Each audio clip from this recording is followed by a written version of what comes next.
حضرات محترم، جیسا کہ میں نے عرض کیا تھا کہ ربیع الاول کا مہینہ ہے، اس مہینے ہم یہ کوشش کریں گے کہ آقا دو عالم صلی اللہ علیہ وسلم کی سیرت پر ہی بات ہو۔ میں نے عرض کیا تھا کہ اللہ رب العزت نے حضور صلی اللہ علیہ وسلم کی صورت میں ہمیں ایک آئینہ دے دیا ہے، رخ مصطفیٰ ہے وہ آئینہ کہ اب ایسا کوئی اور آئینہ نہ کسی کی بزم خیال میں، نہ دکان آئینہ ساتھ۔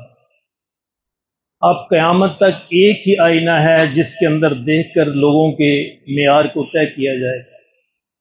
ایک ہی معیار ہے، ایک ہی سٹینڈرڈ ہے، ایک ہی کرائٹیریا ہے، ایک ہی کسوٹی ہے، سب کو اسی پر پرکھا جائے گا۔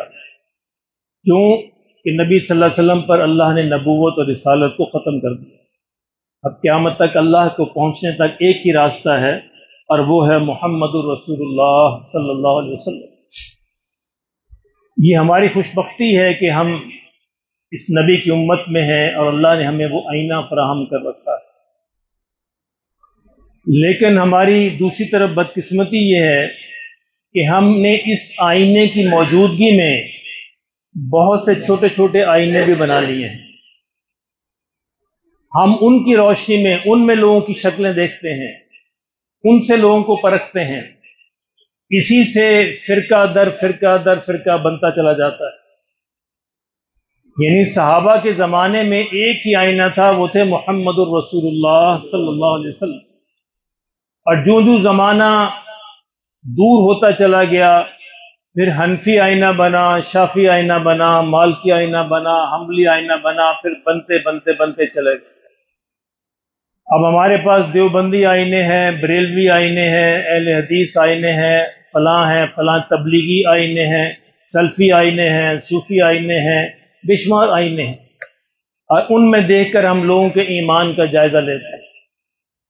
لوگوں کے ایمان کا جائزہ کا ایک ہی سٹینڈرڈ ہے، وہ ہے محمد رسول اللہ صلی اللہ علیہ وسلم۔ یہ باقی سارے جو آئینے ہیں، حنفی ہو، شافی ہو، مالکی ہو، حنبلی ہو، یہ اصل میں رسول اللہ صلی اللہ علیہ وسلم کی بات کو سمجھنے کے انداز ہیں۔ انہوں نے رسول اللہ صلی اللہ علیہ وسلم کی بات کو کیسے سمجھا، وہ رسول کی بات نہیں ہے، وہ ان کا فہم ہے جو وہ آپ کو بتا رہے ہیں کہ ہم نے رسول اللہ کی بات کو اس طرح سمجھا، اور ہو سکتا ہے وہ غلط ہو، عین ممکن ہے، کیونکہ رسول اگر موجود ہوں سامنے تو پھر رسول ہی اصل ہستی ہوتی ہے، رسول ہی پورا دین ہوتا ہے۔ یہ قرآن بھی رسول دیتے ہیں، رسول پہلے ہے، قرآن بعد میں ہے، کیونکہ قرآن ان کے وسیلے سے ملا ہے، ان کے واسطے سے ملا ہے۔